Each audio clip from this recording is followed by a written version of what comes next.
My next guest is in my top 5 of music makers in history.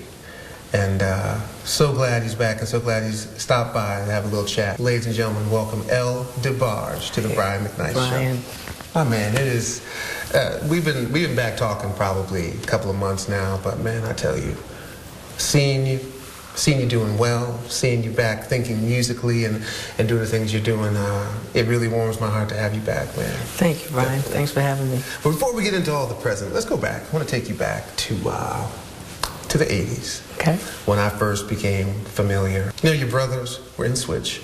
Right. And they had a very distinct way of singing. But I understand by watching a couple of the documentaries they've done on y'all that you didn't necessarily want to sing up in that upper register.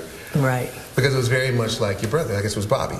Right. Bobby. We'll talk a little bit about that. Well, I didn't want to come off like I was sounding like Bobby, but actually I was intimidated by Bobby. Is that right? To tell you the truth, because Bobby was he was so perfect. Every time he opened up his mouth, you know, I was a perfectionist, but he was perfect. Okay. You know, and it's like, he never could flaw when he sang.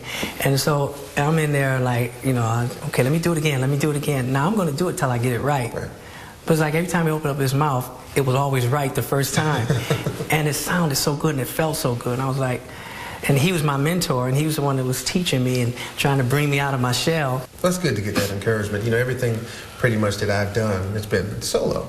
But it must have been pretty incredible to grow up with your family members actually right there doing the work with you, and you being the architect of the sound, man. That had to be a blessing. Yes, it was a great blessing. I was very much encouraged to be myself by my